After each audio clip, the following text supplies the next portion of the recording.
Alright, let's get started creating our UI scene. I'm going to begin here inside the content browser, and here's our UI demo assets package. I'm going to right click and create a new UI scene. Let's give this a group of UI scenes and a name of UI underscore demo underscore button.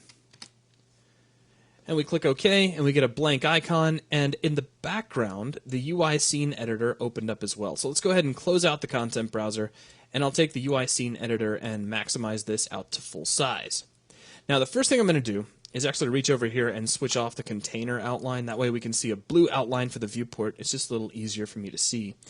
And I'm going to drop in our background image. So let's go to the image widget here in the main toolbar.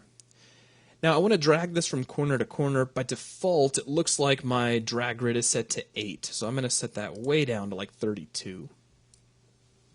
And we'll just drag this out like so. As soon as I'm done, I'm going to click on the selection tool. That way I don't accidentally drag out another image window the next time I click and drag in the viewport. Now obviously this has a texture that we would not want to use. And for this first widget, we're going to change the texture just by overriding the texture in Properties. So with the image widget selected, let's come over to the Properties panel, jump down under Components and expand Image Component, expand Style Override, and we have the Image Reference Property, which will hold any texture that we'd like to use to override the current texture. So let's minimize the UI Scene Editor. I'll pop into the content browser, and inside our UI Demo Assets package, here's our Texture UI background. We'll close that and go back into the editor. And then I'll just click Use Selection from Content Browser, and there we go. We have our background image. It really is that easy. Okay, now just to make sure that things size appropriately if we were to use different resolutions, I'm going to come down to the Positioning panel and set Scale Type for right and bottom to Eval Position Percentage Owner. And that'll just keep things scaling appropriately. It could lead to some stretching if we used a really widescreen aspect, but in this case I'm just going to go with it. Okay, now, next we want to add our button. So I'm going to come up to the main toolbar and we'll click on the button widget, and I'll just drag this out to fill in this panel here in the center of our mesh. Now, this button is going to have a default texture as well. In fact, it's got more than just a texture. It's got several different textures that are applied to the different states of the button. Now, when I say states, what do I mean? Well, even if we take a look here inside the UI Scene Editor, if I come up to the main toolbar and start mousing over buttons, you'll see some things. Like, you know, the button gets kind of a beveled look to it. If I click on one of these buttons, you'll see it looks like it's actually been depressed a little bit. These are all different textures that are being applied to that button as I work with it, as I mouse over it, as I click it. And the same is true of this button. We have several different textures we can apply to give it different looks, different overall feels as we interact with it. That's all handled through the button style. So it would be good to know what style was applied to this button by default. So I'm going to right click here on the button, come down to Edit Style, and that's going to bring up the Editing Style window. Now, in short, just a real quick overview of this window. You see some basic options. These allow us to change the name of this style. Under Image Options, you'll see that we can change the texture that's being applied.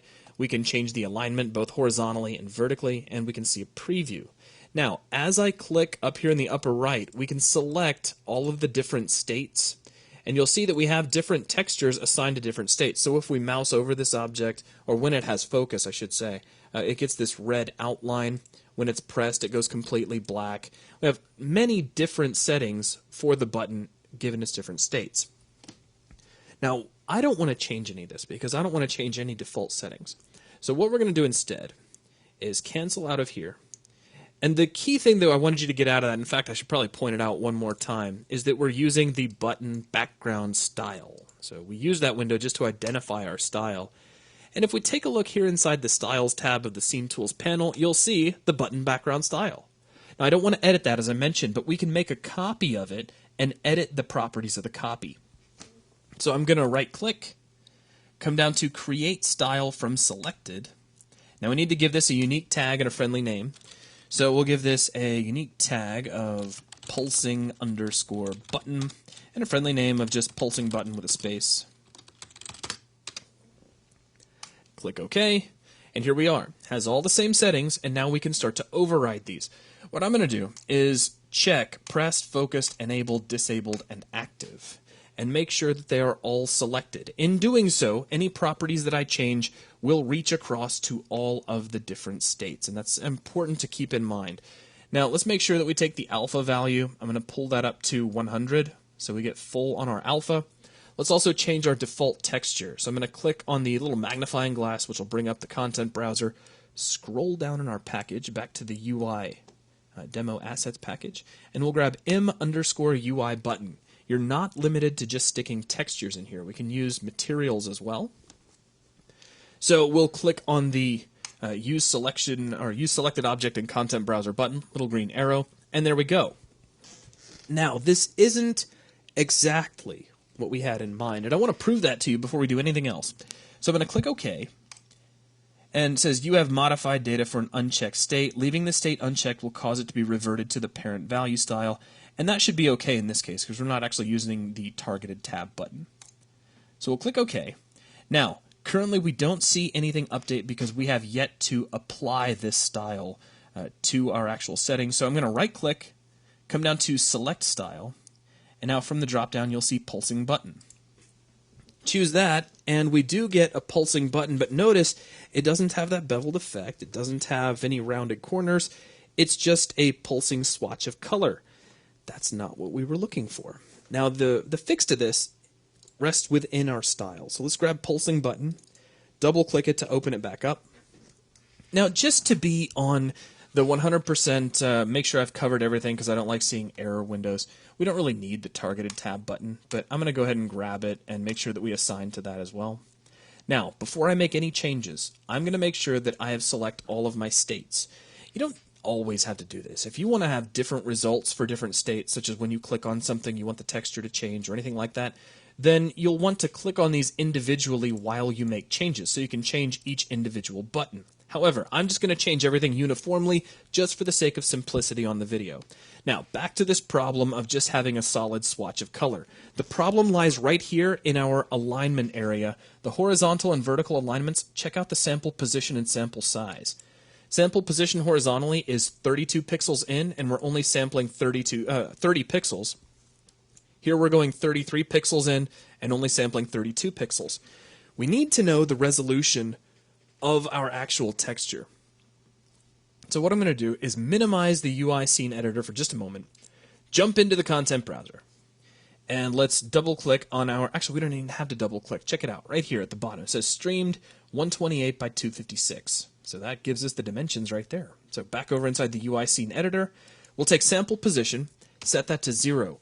If you change a value in these fields, be sure to press the Enter key to commit your changes because it's easy to forget to do that, and you actually won't see an update. So now let's take the sample size, set that to 128. Sample position vertically, we'll set this to 0.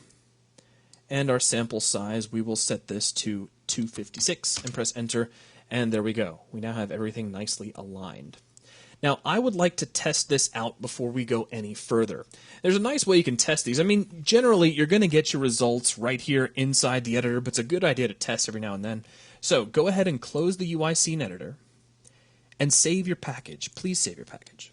So let's select the package, hit Control-S, and that'll save that. Now, remember, UI demo button is the name of the actual one that we're using right now, so go ahead and select that in the content browser before you close it. Now, I'm going to jump into Kismet. And we're going to test this just by right-clicking and creating a new event for level loaded.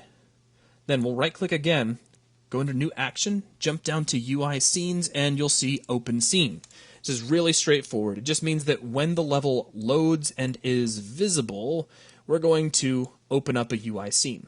If we grab the properties of our UI scene action, you'll see the scene property. Select that and click on Use Selected Object in Content Browser. We're ready to test. Right-click, choose Play from here, and there we go. Now, this is what our UI currently looks like. Now, it doesn't do anything. We could click on this all day, and you'll just get a little default sound, but nothing particularly useful. Also, notice that it is not pulsing. Now, we're going to fix this here in just a moment. Let's go ahead and hit Escape, and the first time we hit Escape, that's going to jump us out of our UI. The second time we hit it, we'll get out of the game. Now, back over in the content browser. Let's go back to our UI demo button UI. The first thing I want to solve is that pulsing problem. If we make sure we don't have any widgets selected, then over in our properties window, we're actually looking at the properties for the UI scene itself.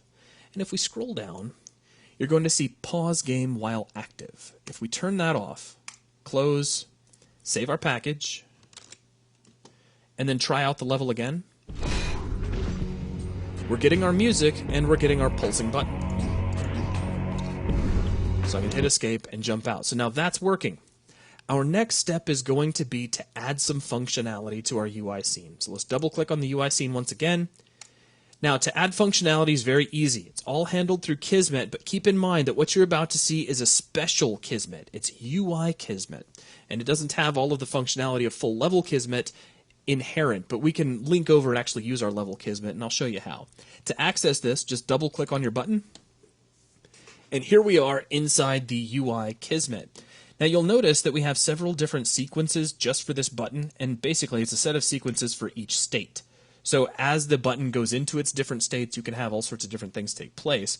What I'm going to do is jump into the focus state, and you'll see by default there's an on-click event. So when the player clicks on this button, it's already set to have something happen. Now we just have to control what will happen. What I'm going to do is right-click, come over to New Action, jump down under Level, and you'll see Activate Level Event. This will trigger any remote event that you call by name inside the properties. So here inside the event name, let's set this to Begin Sequence. Press Enter. We'll take the on-click, connect its output to the input of the Activate Level Event. When we are finished, we want to close the UI. That's real easy to do. Let's right-click, go over to New Action, go to UI Scenes, and choose Close Scene. Upon success of our Activate Level Event, we'll plug this to the input of our Close Scene, and check out the Close Scene's properties. By default, it's set to Auto Target Owner. The owner of this UI, or of this Kismet sequence, is the actual UI that we're showing. So that means that by default, this is going to close the UI that we're looking at, so it's perfect. We don't have to do anything else. Now let's go ahead and close this. And before I do anything else, I do want to add a label just telling the player to click the button. So I'm going to zoom in a little bit. Let's come up here to my widgets, and I'll click on the label widget, and we'll drag this out just underneath our button. Now we need to give this some different text, obviously, because it currently says initial label text, which is pretty boring. If we come over to the properties, we can jump down to data, expand data source, and you'll see the markup string. Change this to whatever you want this to read. Let's say click button to begin sequence. And press enter. Now we can make this look a little bit more interesting. We have some text alignment buttons up here up top. We can align the text horizontally and vertically. And that looks pretty good, but I'd like to actually change the font, and that's handled through changing the style of the text widget itself, the label widget. So I'm going to right-click on this widget, choose Select Style, and here are all of the different styles we could apply. Now I'm going to grab one of the ones that's already here, in this case Ambex Scaled, which is just some text using the Ambex font. If we were to try to change this style, you can see it is listed right up here at the top. We can do exactly what we did before if you'd like. You can right-click and create a new style from it. But if you double-click it, you'll see that you have some text options here that allow you to choose the font, the clipping mode, the spacing, etc., and so forth. Now let's cancel out of here. That's going to work for my label. So let's go ahead and just deselect, and you see click button to begin sequence. I think that's going to work just fine. Now, as just a reminder before I do anything else, back over here inside of our UI Kismet, we set up an activate level event called begin sequence. It's important to keep that in mind, so that's why I reminded you. Let's go ahead and close out the UIScene editor. We're technically done with it at this point. We can also close out the content browser and open up our levels Kismet. We already have our open scene. However, I'm going to take out our level loaded event. I'm going to disconnect our trigger used event. And now when the player uses the trigger, I want them to open up our UI scene. So how is the flow going to work? We have used the trigger, we've opened our UI scene, now we just need to call that remote event. So let's right click, come down to new event, select remote event, and we're going to set the name to, you guessed it, begin sequence.